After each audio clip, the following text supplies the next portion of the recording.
और आप देखिए आपकी कुंडली में जुपिटर जो है रेट्रो होकर बैठा है 9th हाउस में। आपके लगन का मालिक रेट्रो है। रेट्रो का मतलब वो प्लेनेट जिस हाउस में बैठेगा उस हाउस का परिणाम, उस हाउस का रिजल्ट देने के लिए बहुत जोर लगाएगा। तो इसीलिए अगर आप 9th हाउस में आ जाओगे, 9th हाउस का काम करने लग जाओगे, you will get highest benefit in your life. Just do it. ठीक है, बस करके देखो और 1 साल में चेंजेस देखना। और देखो, ऐसा नहीं कि मैंने अभी कह दिया तो 2 महीने में कोई चमत्कार हो जाएगा, नहीं होता है। अगर कोई कहते हैं ना शॉर्टकट, कोई उपाय देते हैं ये करके देखो वो होता है, ऐसा कुछ नहीं होता। शॉर्टकट में कुछ नहीं होता है। आपको मेहनत करना पड़ता है चीज़ों के ऊपर, उस ग्रह के ऊपर, उस हाउस के ऊपर। धीरे धीरे वो ग्रह एक्टिव होगा, उसका एनर्जी एक्टिव होगा, फिर जाके उसका रिजल्ट मिलेगा। और इसके साथ साथ मैं अपने व्यूअर्स को बताना चाहता हूँ, अगर आप अपना बर्थ चार्ट एनालाइज करवाना चाहते हो, आप अगर चाहते हो कि आपका जो प्रॉब्लम वो मैं सॉल्व करूं, तो आप मेरे इस व्हाट्सएप नंबर पे आप अपना date of birth, time of birth, place of birth, आपका नेम, जेंडर, आपका सवाल लिख के भेज सकते हो। उस सवाल के ऊपर मैं एक डिटेल वीडियो बना के यूट्यूब में अपलोड कर दूंगा और उसका लिंक आपके साथ शेयर कर दूंगा, जिसके लिए मैं चार्ज करता हूँ 250 रुपीज़ ओनली पार्ट चार्ट। आप 250 रुपीज़ मेरे इस यूपीआई नंबर पेमेंट करोगे या मेरे इस बैंक डिटेल में पेमेंट करोगे, उसका स्क्रीनशॉट भेजोगे, उसके बाद 1 हफ्ते के अंदर आपको एनालिसिस मिल जाएगा। लेकिन आपको जो प्रॉब्लम है, आपको जो डाउट आपको लगता है वो मुझसे बात करके सॉल्व हो सकता है। आपको मुझसे बात करना है तो आप क्या कर सकते हो, एक फ़ोन कॉल अपॉइंटमेंट बुक कर सकते हो, जिसके लिए मैं चार्ज करता हूँ 500 रुपीज़ ओनली। आप मुझसे बात करना चाहते हो तो 500 रुपीज़ आपको पे करना पड़ेगा। मेरे इस यूपीआई नंबर पेमेंट करोगे या मेरे बैंक डिटेल में पेमेंट करोगे, उसका स्क्रीनशॉट भेजोगे, उसके बाद मैं आपको एक डेट एंड टाइम दे दूंगा, उस दौरान मैं आपसे बात करूंगा। ठीक है। और इसके साथ साथ अगर आपको ऐसा लगता है कि आपको फुल सपोर्ट चाहिए मुझसे, और full support means in the sense आपको यहाँ पे अष्टक वर्ग का भी सपोर्ट मिलेगा, हिट थ्योरी जो नेगेटिव हिट पॉजिटिव हिट हमारे कुंडली में पड़ते हैं उसका भी सपोर्ट मिलेगा, उसके साथ एस्ट्रो वास्तु का भी सपोर्ट मिलेगा, साइकोलॉजिकल सपोर्ट मिलेगा। उसके बाद मेरा जो नक्षत्र त्रिपाप चार्ट है उस हिसाब से प्रेडिक्शन और सपोर्ट, फुल टू सपोर्ट मिलेगा। और यहाँ पे ना कि आप सिर्फ आपका ही चार्ट एनालिसिस होगा, यहाँ पे आपके फैमिली मेंबर का भी चार्ट एनालिसिस होगा, और आपके घर का वास्तु के साथ साथ आपके कुंडली के हिसाब से जो एस्ट्रो वास्तु बनता है, आपका पर्सनल वास्तु बनता है, उसका भी सपोर्ट मिलेगा। तो ये है ना बहुत अच्छा ऑफर। तो इसके लिए आपको क्या करना पड़ेगा, आपको एक प्राइम मेंबरशिप लेना पड़ेगा 1 साल के लिए। पूरा 1 साल के लिए वो सपोर्ट आपको मिलने वाला है। सोचिए, जो एक बार के लिए जो लोग चार्ज करते हैं वो मैं आपको 1 साल के लिए दे रहा हूँ ओनली 25,300 रुपीज़। आप मेरे इस यूपीआई नंबर पेमेंट करोगे या इस बैंक डिटेल में पेमेंट करोगे, उसका स्क्रीनशॉट भेजोगे, उसके बाद आपको मैं प्रीमियम ग्रुप में ऐड कर दूंगा। उसके बाद आपको 1 साल के लिए फुल सपोर्ट मिलेगा। आप कभी भी मुझसे बात कर सकते हो, फ़ोन कॉल में बात कर सकते हो, कभी भी प्रॉब्लम कोई डिस्टर्ब हो रहा है उसका उपाय आप ले सकते हो मुझसे। पूरा 1 साल के लिए मुझसे सपोर्ट मिलता रहेगा। लेकिन सैटरडे और संडे क्लोज रहता है, उस दिन मैं अपना ऑफिस बंद रखता हूँ। बाकी 5 दिन, हफ्ते के 5 दिन आपको फुल सपोर्ट मिलेगा। इसके साथ साथ अगर आपका कुंडली अगर गलत बना हो या आपके बर्थ टाइम जो सही नहीं है, आपको पता नहीं है कि बर्थ टाइम क्या है, तो अपना बर्थ टाइम रेक्टिफिकेशन कर सकते हो मुझसे, जिसके लिए मैं चार्ज करता हूँ 2,100 rupees, 2,100 rupees. That means 2,100 rupees आप मेरे यूपीआई नंबर पे पेमेंट करोगे या मेरे बैंक डिटेल में पेमेंट करोगे। उसके बाद अपना डिटेल्स भेजोगे, मैं आपका जो बर्थ टाइम है उसको मैं रेक्टिफाई करके दूंगा, सही करके दूंगा, और उसके बाद आपको एक्यूरेट एंड परफेक्ट रिजल्ट मिलेगा आपके कुंडली के हिसाब से, आपके लाइफ को और बेहतर बनाने के लिए। तो बहुत सारों को मैं देखता हूँ कि उन लोगों का कुंडली बहुत गलत बना होता है या बर्थ टाइम रेक्टिफाई नहीं करा होता है। तो बर्थ टाइम अगर रेक्टिफाई करना है तो आप मुझसे जुड़ सकते हो ओनली 2,100 रुपीज़ पेमेंट करके। ठीक है। और इसके साथ साथ मैं आपको बताना चाहता हूँ, आप देख सकते हो ये मेरा ई बुक है एस्ट्रोलॉजी एंड डिजीज़। ये मैंने बीमारी के ऊपर लिखा है कि कौन से हाउस इफेक्ट हो तो, बैड इफेक्ट के अंडर हो तो आपको कौन सा बीमारी हो सकता है, कौन सा प्लेनेट आप खराब हो तो आपको क्या बीमारी हो सकता है, फिर उसको कैसे ठीक कर सकते हैं, कैसे 6th हाउस लॉर्ड आपको बीमारी दे सकता है, किस टाइप का बीमारी दे सकता है और उसको कैसे ठीक कर सकते हो, टोटली यहाँ पे लिख के रखा है। ये बहुत ही यूज़फुल ई बुक है। जो एस्ट्रोलॉजर बनना चाहता है या जो नॉर्मली अपना एस्ट्रोलॉजी, अपना खुद का एस्ट्रोलॉजी खुद करता है या तो देखना चाहता है, तो आप इसको यूज़ करके आप अपना जो हेल्थ है उसे ठीक कर सकते हो। इसका जो लिंक है मैंने डिस्क्रिप्शन बॉक्स में देके रखा है, उसका पीडीएफ आप ले सकते हो। लेकिन ये पासवर्ड प्रोटेक्टेड है, इसके लिए आपको मात्र पेमेंट करना पड़ेगा 99 रुपीज़ ओनली। आप मेरे इस बैंक डिटेल में पेमेंट करोगे, उसका स्क्रीनशॉट भेजोगे, उसके बाद मैं आपको पासवर्ड दे दूंगा। उसके बाद आप इस ई बुक को यूज़ कर सकते हो। जैसे कि आप देख सकते हो, ये जो हाउस है, हर हाउस कुछ ना कुछ बॉडी पार्ट को रिप्रेजेंट करते हैं। ऐसे ही अगर किसी ना किसी हाउस में कोई ना कोई प्लेनेट का नेगेटिव हिट होगा तो आपको उस बॉडी पार्ट में प्रॉब्लम होगा, तो आप उस नेगेटिव हिट को सही कर सकते हो इस ई बुक को पढ़ के। तो अभी जल्द से जल्द अब इस ई बुक को पढ़ो और आपको आज नया डायमेंशन मिलने वाला है जो शायद ही आपको पहले का भी पता चला होगा। इसमें बहुत अच्छा टॉपिक के ऊपर डिस्कस करके रखा, आप इसी बुक को ले सकते हो। ये है नक्षत्र त्रिपाप चार्ट। क्या आपको पता है इस चार्ट की मदद से आप अपना साल कैसा गुजरेगा ये देख सकते हो। ये देख सकते हो नक्षत्र लिखा हुआ है, अश्विनी नक्षत्र, ऐसे 27 से 27 नक्षत्र दिया रखा है।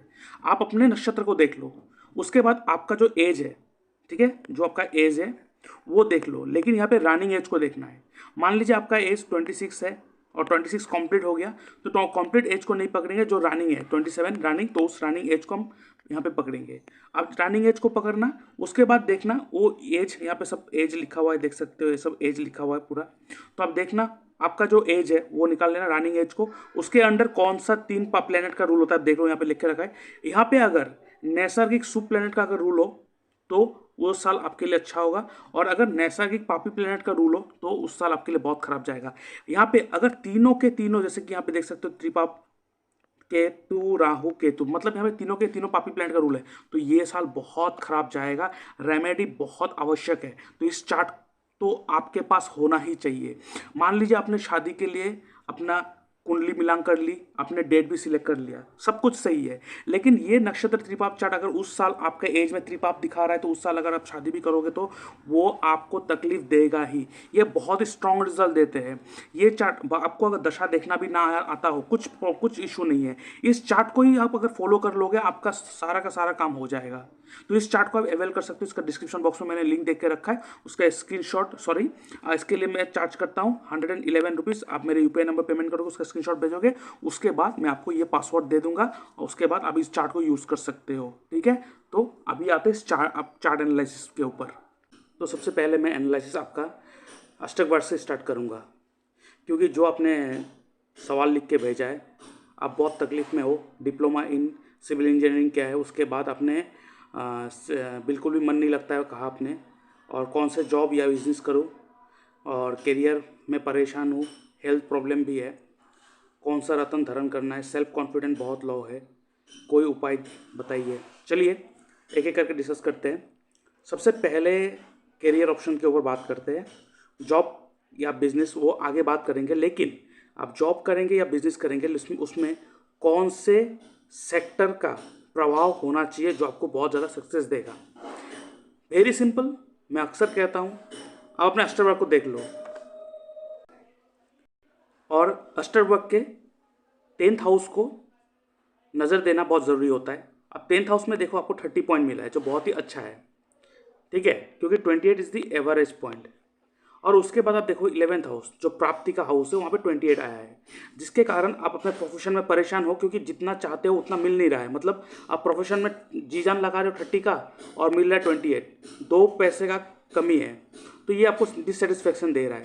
तो क्यों ना इस डिससेटिस्फेक्शन को चेंज कर दे, मतलब आपके 11th हाउस को ही चेंज कर दे, तो क्योंकि 11th हाउस ही है जो हमारी कुंडली में हमारी इच्छा को पूर्ति करवाता है, इच्छा प्राप्ति करवाते हैं। तो 11th हाउस को चेंज करवाना है, तो कैसे चेंज करवाएंगे? तो उससे चेंज करने से पहले हमें देखना होगा कि आपके चार्ट में कौन से हाउस में सबसे हाईएस्ट पॉइंट मिला है आपको। आप देख सकते हो कि 7th हाउस में सबसे हाईएस्ट पॉइंट मिला, डेट इज 36, ठीक है, सबसे हाईएस्ट पॉइंट मिला, डेट इज 36। तो इस 36 वाला जो हाउस है इसको हम 11th हाउस बना देते, ठीक है। इसको कैसे 11th हाउस बनाएंगे? जैसे कि आपको पता है हम लगन से अगर काउंट करते हैं तो ये 11th हाउस है, तो अगर इसको 11th हाउस बनाना है, आपके 7th हाउस को 11th हाउस बनाना है, तो हमें किसी एक घर से काउंट करना पड़ेगा, जिस घर से काउंट करते ही ये 7th हाउस 11th हाउस बन जाएगा। तो मतलब अगर हम आपके 9th हाउस से काउंट करें 1 2 3 4 5 6 7 8 9 10 11, देखिए 9th हाउस से काउंट करते ही आपका 7th हाउस जो बन रहा है वो 11th हाउस बन रहा है। दैट मीन्स अगर आप अपने 9th हाउस को लगन बना दोगे, इसका मतलब अगर आप अपने 9th हाउस में आ जाओगे, अपने काम पे अपने प्रोफेशन में 9th हाउस को यूज़ करने लगोगे, you will get the highest benefit of 36 only. आप वहाँ पे खर्चा करोगे या तो आप मेहनत करोगे, कितना 22 का करोगे, देखो कितना इजी प्रोसेस है। और अष्टवर्ग जो है ना वो बहुत ही क्लियर डिफाइन करते हैं प्रोफेशन को, आप देख सकते हो। तो इसीलिए अगर अपने प्रोफेशन में चाहे आप जॉब करो चाहे बिजनेस करो, वहाँ पे 9th हाउस का टच होना चाहिए। अभी 9th हाउस का काम क्या होता है? सबसे पहले धार्मिक स्थल होता है ये, हमारे धर्म, हमारे कल्चर को दिखाता है। तो सबसे पहले अपने धर्म और कल्चर को मेंटेन करके रखिए। जितना हो सके धार्मिक स्थल पे आप अपने आप को वहाँ पे थोड़ा बहुत सेवा का मौका दीजिए, वहाँ पे सेवा कीजिए जितना हो सके।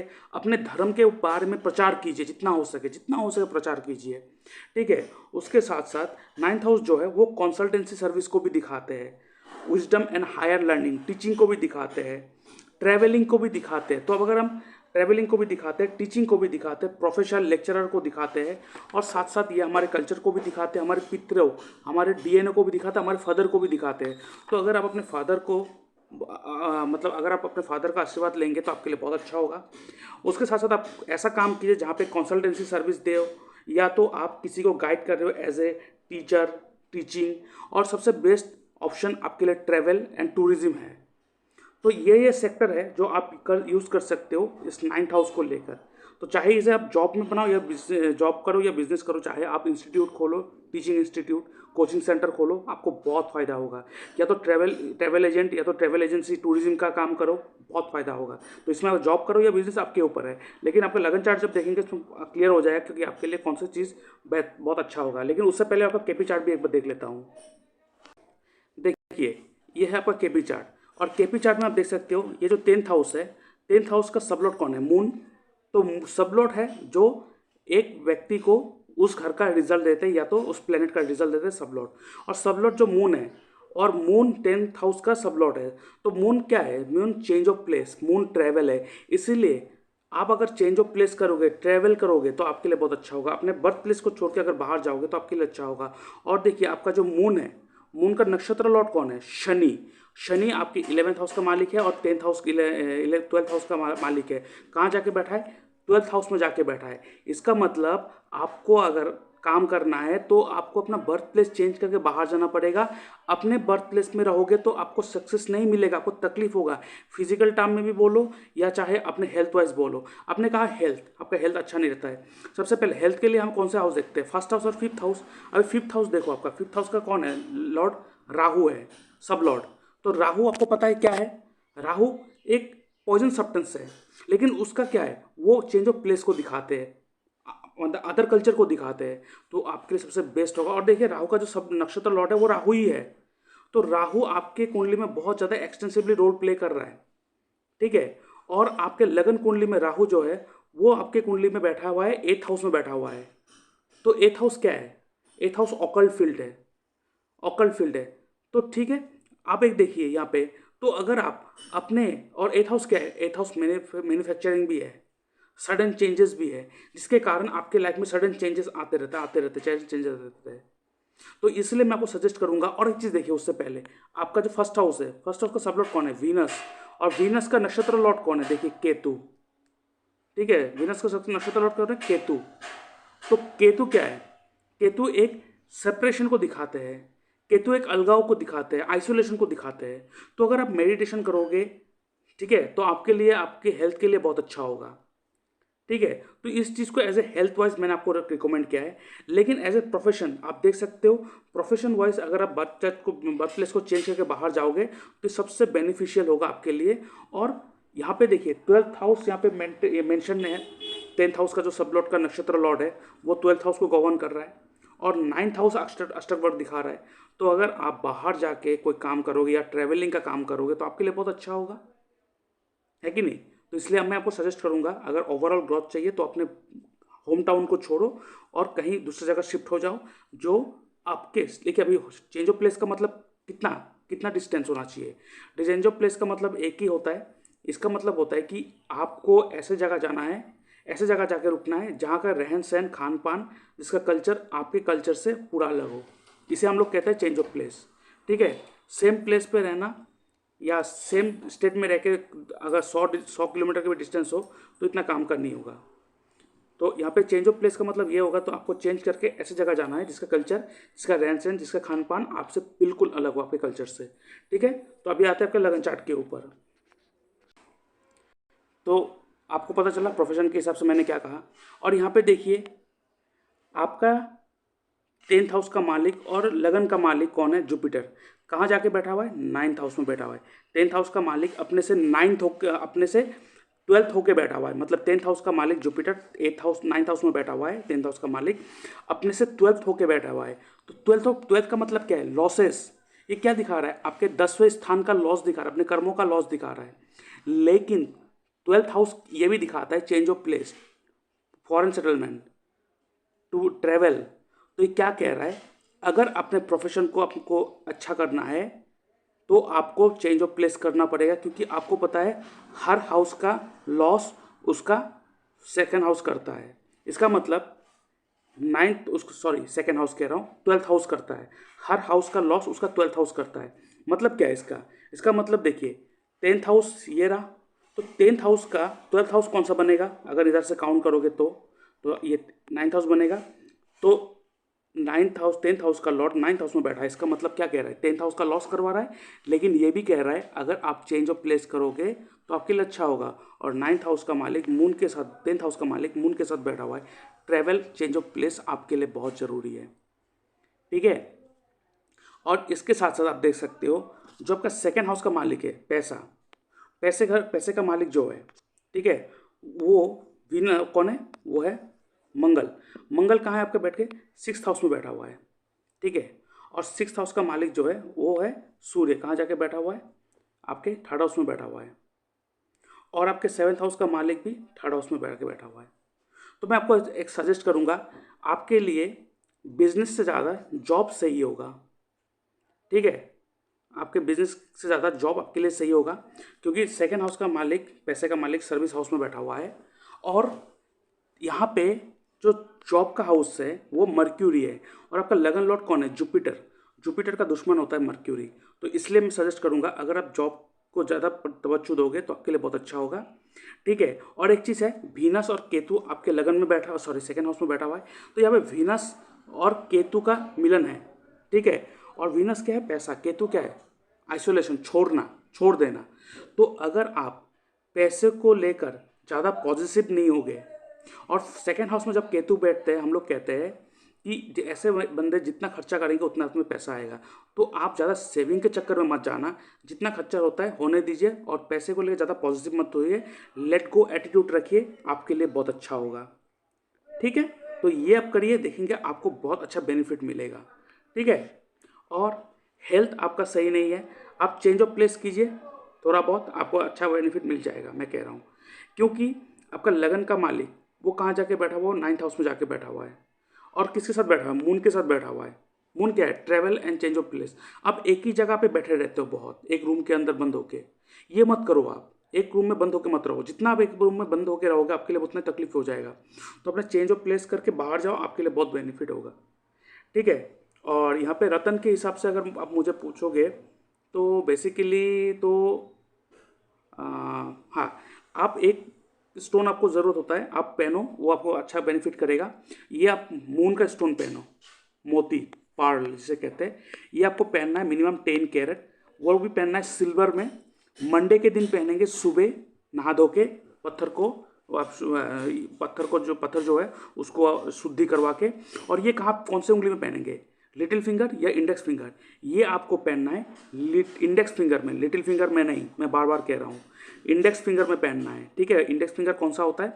और जो अंगूठे के सामने पहला उंगली होता है उसे इंडेक्स फिंगर कहते हैं। उस उंगली में पहनेंगे इस रतन को, आपको देखेंगे बहुत अच्छा बेनिफिट मिलेगा आपको। ठीक है। और मैंने आपको कहा कौन से फील्ड आपके लिए ठीक होगा। सेल्फ कॉन्फिडेंस बहुत लो है, उठ जाएगा। अब इस रतन को पहनो, आपको सेल्फ कॉन्फिडेंस आपका राइज हो जाएगा। और देखिए आपके कुंडली में मंगल जो है वो ज्ञाति कारक है। ज्ञाति कारक वो प्लैनेट है जो आपके लाइफ में चैलेंजेस लाता है भर भर के। तो मैं आपको सजेस्ट करूंगा आप मंगल का कोई भी चीज़ धारण मत करना सबसे पहले। ठीक है। सबसे पहले मंगल का कोई भी चीज़ धारण मत करना है। मंगल का कलर हो, रतन हो, कुछ भी हो, चाहे वो आपका 9th हाउस का मालिक क्यों ना है। ठीक है। और आपको हर मंगलवार, every Tuesday you should visit Hanuman मंदिर, और हनुमान चालीसा का पाठ नियमित रूप से आपको करते रहना है। बस इतना कीजिए, आप देखेंगे आप लाइफ में कितना चेंजेस आएगा। आप करके देखिए। और मैं सजेस्ट करूँगा आपको ऑकल्ट फील्ड में भी थोड़ा बहुत इंटरेस्ट है, आप देख लीजिए, आप थोड़ा बहुत आप वास्तु या एस्ट्रोलॉजी न्यूमरोलॉजी कुछ सीखिए और उसको एज ए प्रोफेशन भी आप परस्यू कीजिए, आपको बेनिफिट मिलेगा क्योंकि 9th हाउस कंसल्टेंसी को दिखाता है। तो आप कंसल्टेंसी सर्विस भी अगर प्रोवाइड करेंगे, जैसे कि एस्ट्रोलॉजी जो मैं कर रहा हूँ ये कंसल्टेंसी हो गया, सॉल्यूशन गिविंग गाइडेंस हो गया, तो ये बहुत अच्छा आपके लिए बेनिफिट साबित होगा। तो आप सीखिए और आप उसको एज ए प्रोफेशन भी कर सकते हो, ठीक है। और आप देखिए आपकी कुंडली में जुपिटर जो है रेट्रो होकर बैठा है 9th हाउस में, आपके लगन का मालिक रेट्रो है। रेट्रो का मतलब वो प्लेनेट जिस हाउस में बैठेगा उस हाउस का परिणाम, उस हाउस का रिजल्ट देने के लिए बहुत जोर लगाएगा। तो इसीलिए अगर आप 9th हाउस में आ जाओगे, 9th हाउस का काम करने लग जाओगे, you will get highest benefit in your life. Just do it, ठीक है। बस करके देखो और 1 साल में चेंजेस देखना। और देखो ऐसा नहीं कि मैंने अभी कह दिया तो 2 महीने में कोई चमत्कार हो जाएगा, नहीं होता है। अगर कोई कहते हैं ना शॉर्टकट, कोई उपाय देते हैं ये करके देखो वो होता है, ऐसा कुछ नहीं होता, शॉर्टकट में कुछ नहीं होता है। आपको मेहनत करना पड़ता है चीज़ों के ऊपर, उस ग्रह के ऊपर, उस हाउस के ऊपर। धीरे धीरे वो ग्रह एक्टिव होगा, उसका एनर्जी एक्टिव होगा, फिर जाके उसका रिजल्ट मिलेगा, ठीक है। तो इतना करके देखो, फिर आपको देखना आपके लाइफ में कितना चेंजेस आता है, ठीक है। तो अभी के लिए इतना ही, थैंक यू, बाय बाय, ओम नमः शिवाय।